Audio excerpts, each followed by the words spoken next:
សួស្តីអ្នកទាំងអស់គ្នាថ្ងៃនេះខ្ញុំមកប្រាប់ពុកម៉ែបងប្អូនទាំងអស់គ្នាពីរបៀបឆែកមើលលេខ Facebook អ្នកគ្នាហ្នឹងហើយវីដេអូនេះខ្ញុំធ្វើតាមស្នងពោនៅក្នុង comment វីដេអូខ្ញុំផងដែរអ្នកគ្នា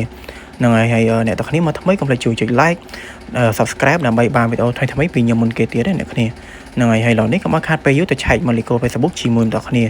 ដើម្បីឆែកមើលលេខ Facebook យើងបានអ្នកគ្នាត្រូវមាន app Chrome ហើយនិង app password មួយនេះហ្នឹងហើយការឆែកយើងមិនឆែកនៅក្នុង Facebook ទេអ្នកគ្នាហ្នឹងហើយខ្ញុំសូមបញ្ជាក់បន្តិចឥឡូវអ្នកគ្នាមាន app ហ្នឹងហើយអ្នកគ្នាត្រូវការចុច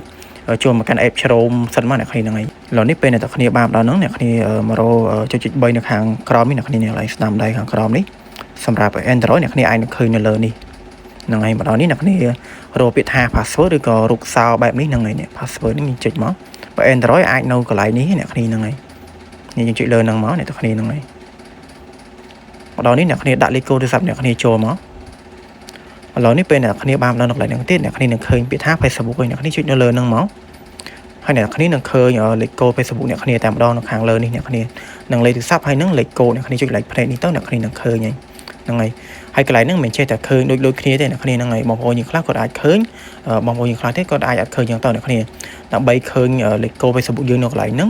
ពេលអ្នកគ្នាបង្កើត Facebook ដំបូងភ្លាមអ្នកគ្នាគ្រាន់តែចុច save ចុចរក្សាទុកទៅលេខកូដយើងនឹង save នៅក្នុង email របស់យើងហើយឥឡូវនេះខ្ញុំនឹងប្រាប់ពីរបៀបមួយទៀតហ្នឹងហើយរបៀបឆែកមើលលេខកូដ Facebook ដូចគ្នាបើសិនជាអ្នកគ្នាធ្វើតាមវិធីទី1អត់បានទេឲ្យធ្វើតាមវិធីមួយនេះអ្នកគ្នាគ្រាន់តែមាន app password មកអ្នកគ្នាហ្នឹងហើយអ្នកគ្នាមានទូរស័ព្ទដៃ iPhone អ្នកគ្នាដឹងតែមាន app ហ្នឹងហើយអ្នកគ្នាដាក់លេខកូដទូរស័ព្ទអ្នកគ្នាចូលមកដល់ហ្នឹងអ្នកគ្នានឹងឃើញពាក្យថាសោ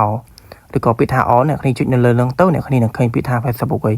អ្នកគ្នាចុចនៅលើហ្នឹងទៅអ្នកគ្នានឹងឃើញលេខកូដសម្ងាត់អ្នកគ្នាដូចគ្នាហ្នឹងហើយបងប្អូនយើងខ្លះគាត់អាចឃើញបងប្អូនយើងខ្លះទៀតគាត់អាចអត់ឃើញចឹងទៅអ្នកគ្នាហ្នឹងហើយបើសិនអ្នកគ្នាធ្វើតាមវិធីទី1ទី2បានទេអ្នកគ្នាអាចឆែកមើលវីដេអូខ្ញុំបានហ្នឹងហើយពីរបៀបដូរលេខកូដ Facebook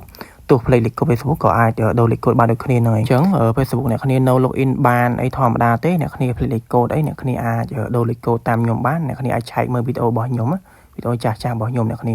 ផ្លេចលេខកូដក៏អាចដូរលេខកូដ Facebook បានដូចគ្នាហ្នឹងហើយវីដេអូចែកម្លេចខ្ញុំក៏មានតែប៉ុណ្្នឹងផងដែរអ្នកគ្នាហ្នឹងហើយអ្នកគ្នាមកថ្មីកុំភ្លេចជួយចុច like subscribe ដើម្បីបានវីដេអូក៏លើកថ្មីៗពីខ្ញុំមុនគេទៀតអ្នកគ្នាហ្នឹងហើយបាយបាយ